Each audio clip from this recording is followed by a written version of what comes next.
Welcome to another episode of Your Faith and Health Community. I'm your host, Pastor Jackie Jackson. And as always, on behalf of myself, as well as our producer, Anita Alexander, we want to thank you for taking out time for your day to spend with us. Listen, we want to give you some good information, but you know, I'm not going to start without talking about health care or health insurance. Let me make that a little bit clear. Health insurance so that you can take care of your health. You know, open enrollment ended back in December. So if you've had a life-changing event, you can still enroll at www.healthcare.gov. If you have recently gotten married, congratulations. Recently divorced, I don't know, that may be congratulations to some. Had a baby, you just moved into the state of Ohio, welcome.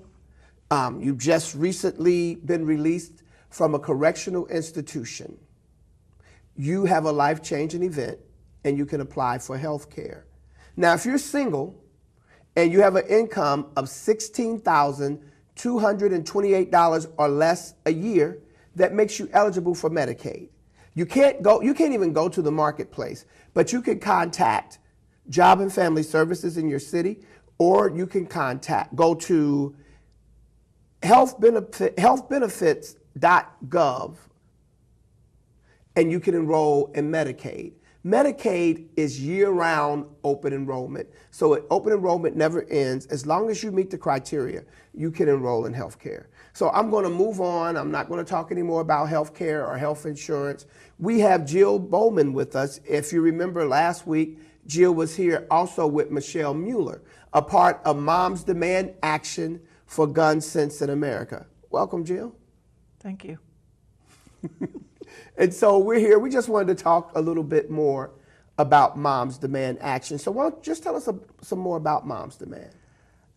Moms Demand Action for Gun Sense in America was formed after Sandy Hook by Shannon Watts. Shannon is a mother of 5. She lived in Indianapolis, Indiana. After the Sandy Hook shooting, she just was trying to find a support group or a group to end this carnage, or the carnage of the shooting at Sandy Hook. So she went on Facebook and just put her feelings out there, and moving forward, there are now 4.7 million members of moms throughout the country. There's a chapter in every state. Ohio has maybe up to 10. After the Parkland shooting in February, our numbers grew. So we're still calculating how many we have. Moms Demand Action, even though gun is in our title, we are not against the Second Amendment and we're not against guns. But we just think there should be more measures put in place to prevent people that shouldn't have guns from having them, like domestic abusers or felons or people that have issues. I don't like to say mental health issues because that stigmatizes a whole population that statistically does not cause harm to other people. It's people with anger management issues or easy access to guns, and they don't know how to talk to other people, so they grab a gun and shoot. So Moms is not against guns. We're for safe handling of guns. There are many children that are killed by guns, and they do that because guns are unsecured in their homes.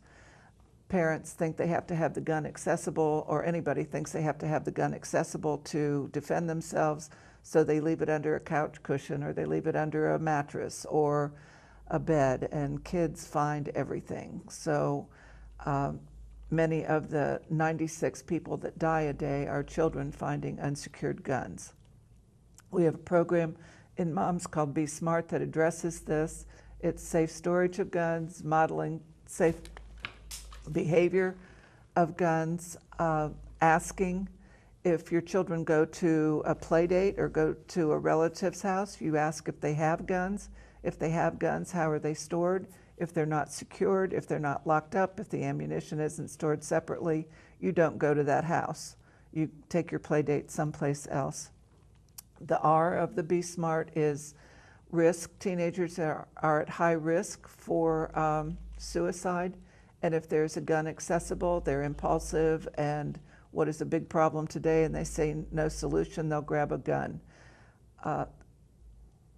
Teenagers obviously use other ways to try suicide, like cutting or medication overdosing, but their survival rate is like 90% higher with those methods as opposed to guns. And then the T of the Be Smart is tell. Just spread the word about securing guns or making kids safer. Some programs say that you teach the children responsible behavior about guns and teach them not to touch guns, teach them to respect guns.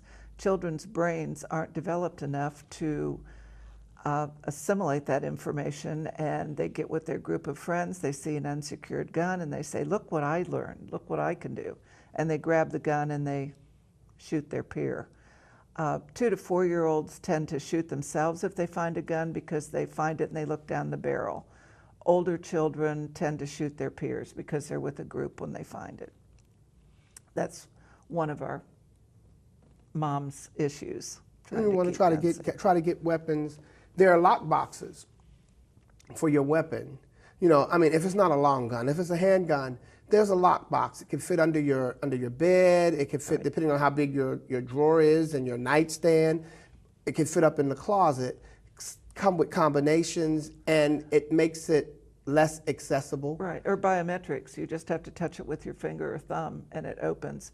And some gun owners will say, well, I want easy access to my guns. And a survivor of gun violence said to me, it gives you 3 extra seconds to assess who is coming in your house and you think is a threat.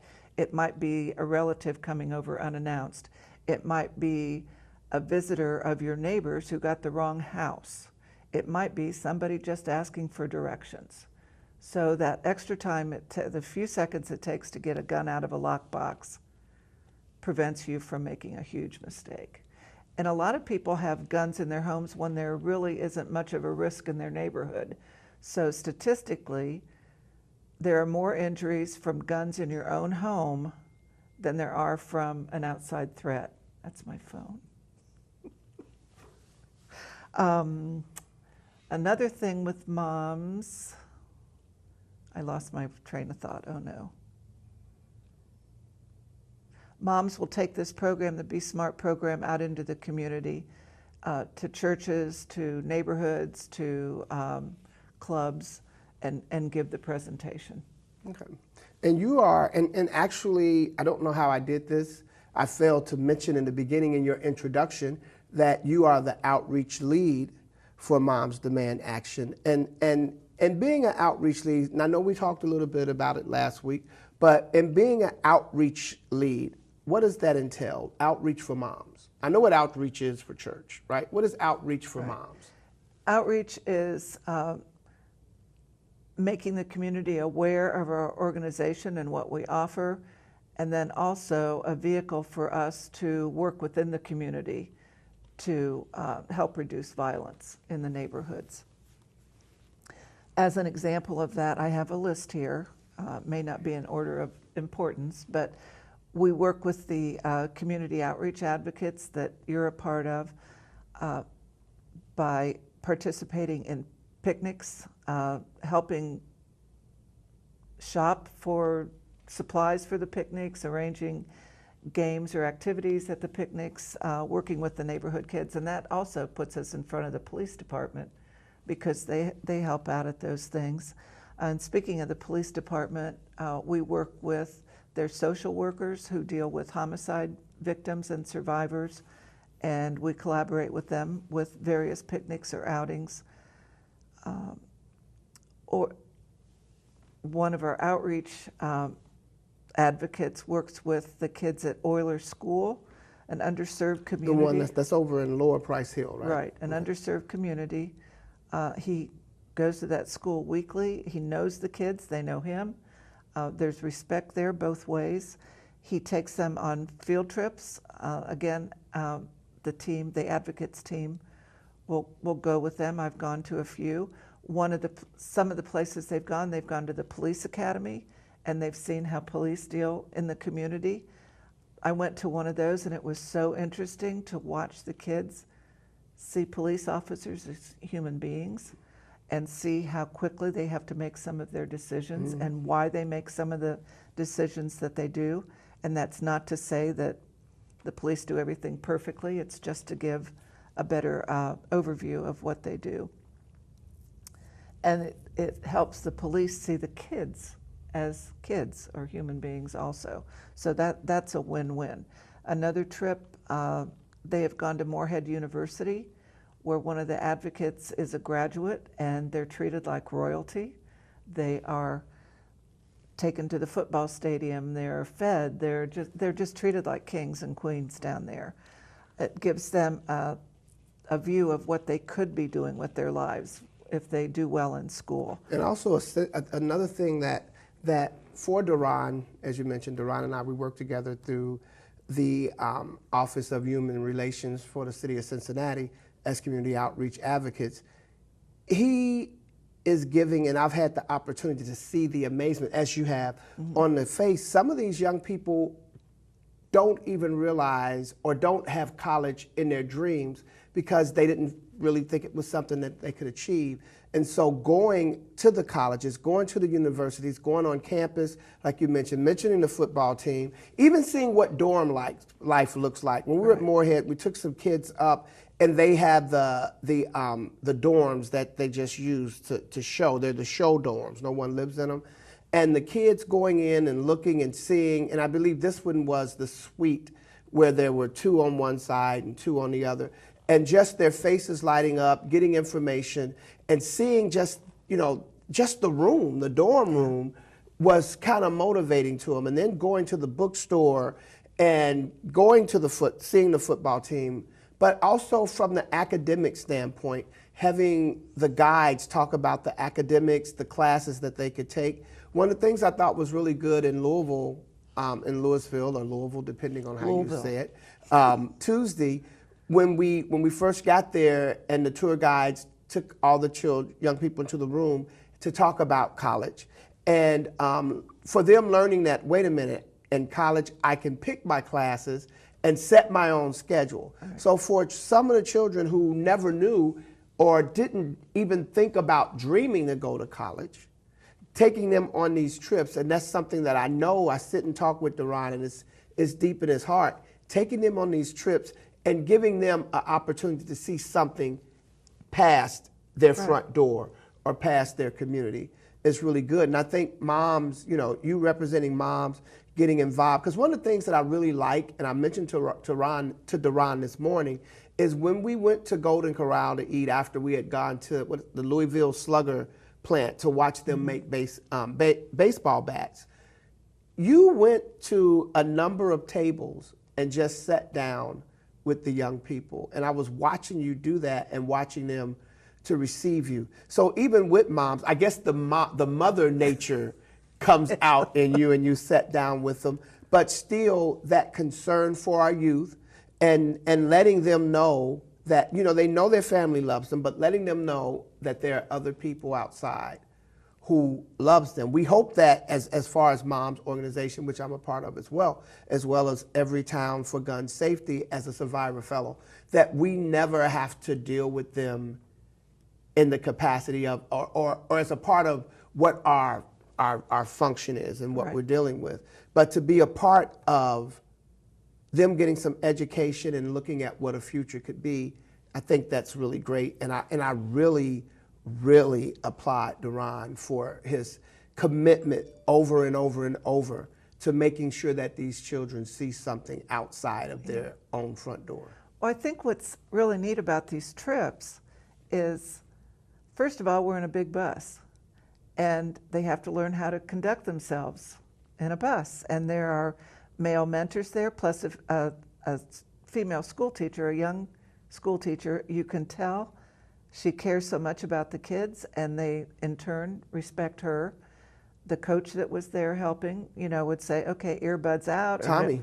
Yeah, no musical chairs, stay in your seat. And the kids did. And we have Richard Lane, who is actually a Right. cameraman for Channel 12 News that accompanies a lot on these trips. And the children, the young people know him and respect him as well. Yeah. And I had some difficulty walking. I was slow. The kids had to learn how to kind of accommodate me. They didn't mow me down. Just an example I thought was, every moment is a teaching moment, but it's done with love and concern. I was walking through a door. A young man went in front of me, and I was following, and he didn't hold the door for me. Well, the coach said, "Don't you see this lady here? Hold the door." And he just held the door. I mean, it's just things that they don't think of, or they're not presented with that. So he stopped and he held the door, and the kids were fine when I went around to the tables. I didn't tell them why I was there. I mentioned moms maybe a little bit. I asked one table if there were any guns in their home. And surprisingly, they said, "Oh, no, there are no guns in our house." So that was a good thing. But I was just talking with them on everyday subjects, how asking, they were looking on their phone, so we'd talk about their phone, type What? thing. Kids were looking on their phone? Yeah. Yeah, believe it or not. Oh, wait, what? Adults were looking on their phone? One thing that was very eye-opening to me was in the lecture part of the University of Louisville, when the college students were talking to the kids, they mentioned the Kentucky Derby, what a big deal it was in Louisville. The majority of these kids, I would say all of those kids, didn't even know what the Kentucky Derby was. There is just such opportunity to open the world up for them.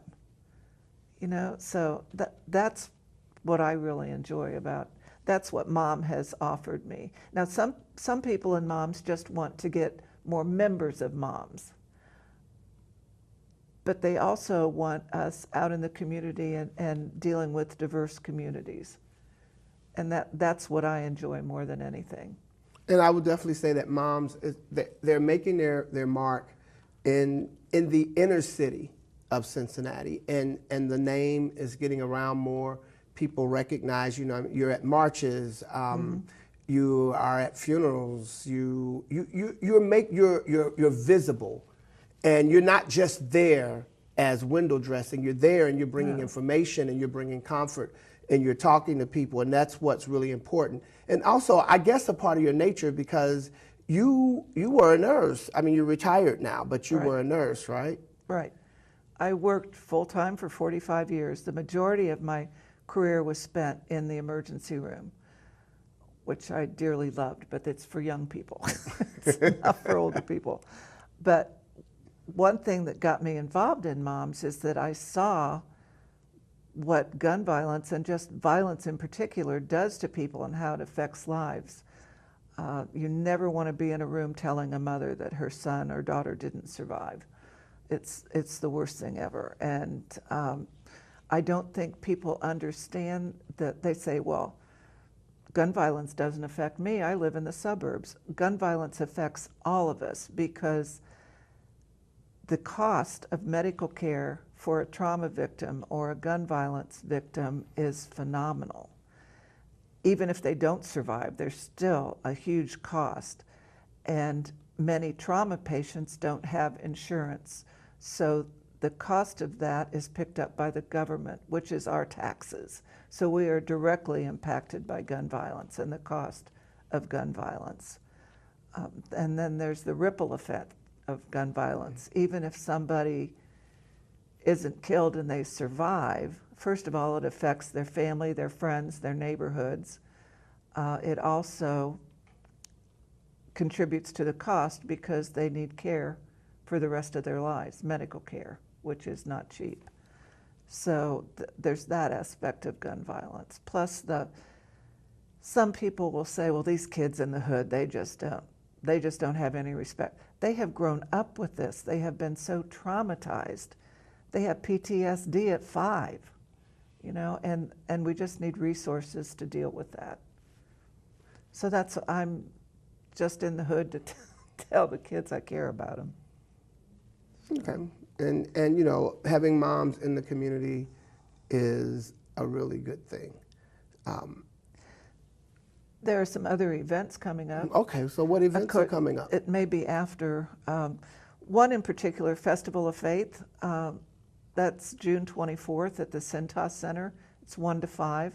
I believe it's free. I haven't heard about a charge for it, but it's a good opportunity to interact with different religions and see different customs. There will be other events, but they'll have happened by the time this airs. There's a picnic with the Outreach Advocates May 9th. There's one in Ziegler Park May 10th. June 9th? Yeah, June 10th? June 10th. I'm sorry, got the wrong month. Yeah, so it'll be afterwards. June 9th is a community picnic at Bright Star Church. Mm-hmm. And then June 10th is in Ziegler Park. Well, it's a March 1st. June 9th Yeah. is a march. And then a picnic. A march, a peace march, or a 500, well, actually we're hoping for 1,000 youth march. And then the June 10th one, Ziegler Park, that's Nonviolence Community of Cincinnati, which is a relatively new group, but there will be games and literature and activities for kids. It's across from a swimming pool, so people can come. Oh yes, it's actually across the by street Beasley. from the old Creative and Performing Arts School, my old school. So it's right across the street from there. What else? Are there other events past that one that you know of that's coming up? Karen Rumsey from the Cincinnati Police Department, they are going to be having a picnic. Victims of Crime Department. Yeah, I don't know when that will be, but sometime this summer. Another thing that just popped into my head, Councilman Smitherman has formed a committee, a collaborative group of law enforcement, court personnel, mothers of violence in the city, moms, my mom's group, meet and discuss certain concerns and then what can be done to solve those concerns. They've had 2 meetings. There's another one scheduled June 19th, I believe. But that's very interesting to go to. And the more I go to those, people will say, "You're with moms, aren't you?" And I'll go, "Yeah, I am with moms." So they're learning about our group, and we're learning about theirs. And what I like about that particular committee is that Councilman Smitherman wants solutions. He doesn't want just a committee, he wants solutions. There was a concern about Crime Stoppers and the survivors of victims of gun violence, and they talked back and forth and they solved the problem. Okay. So things actually are getting done. Well, great. So someone wants to get in touch with you. They want information, maybe they want to volunteer, maybe they want you to come out to their organization, school, or event and speak. How would they get in touch or reach out for more information, I guess it would be? I have an email address that you can use. It's Jillian, Jillian, at Fuse, F as in Frank, U, S as in Sam, E.net. Okay. So Jillian at Fuse.net. Okay. And I would return the email. And another way of getting information, let's just say, well, they want to shoot a text, but they don't want to shoot an email. Is there a text to? Moms Demand Action has one number that we live by. Okay. It's 64433. And if you text ready, join, survivors, I'm trying to think. There might even be OH leg. But if you text join to 64433, that would put you in touch with moms. Okay. You can also find us on Facebook, Moms Demand Action -OH. and that would take you to a Facebook page for moms. Okay, so we've got a lot of good information. Jill has shared a lot of information and events that are coming up, as well as on getting information for Moms Demand Action, the Be Smart program, which is real important to be smart. You know, again, we can't stress enough. If you have a weapon in your home, I understand protecting your home. I'm not against the weapon. I'm against an illegal weapon. I'm against kids having weapons. But if you're going to have a weapon in your house to protect your home, if you care enough to protect your home from an outside element, then you've got to care enough to protect your home, your family, your children from an inside situation as well. And by that, I mean you've got to care enough to lock your weapon up, to put it in a secure place. Putting it on top of a shelf and you go, well, it's too high for my son to reach. Children climb. So it can still be dangerous. So don't just care enough to protect your family from the outside world. Care enough to protect your family from inside as well. Be smart. Lock your gun up. I mentioned the combination, but Jill mentioned that there is the fingerprint, thumbprint. So it's there, it's open, and you're taken care of, and you could protect your family. So let's be smart. There's another website that people could go to for evidence-based data, and it's thetrace.org. Trace. And you can find all kinds of information about guns and gun safety. Okay, so listen, we want to thank you very much, Jill, for coming out and spending time with us and just having a conversation and talking about some things that are real important. And we want to thank you for taking time out of your day to spend with us, whether you're watching on Waycross or whether you're listening to us on the radio. We thank you. We thank you. In fact, I can't thank you enough. And remember, get your health care insurance. And once you get the insurance, go get checkups. Listen, and here's something that a lot of people don't know before we get out of here, that any preventative care is free. If you're going to a doctor for preventative care, there's no copay involved, your deductible isn't a factor. It costs you nothing to go and be sure you're healthy. So once again, thank you on behalf of Anita Alexander. One day we're going to get her out here and she's going to host the show. I feel it coming. I can see it in her eyes, and we're going to get her out here one day. So we thank you again. And remember, stay faithful and please stay healthy. God bless you.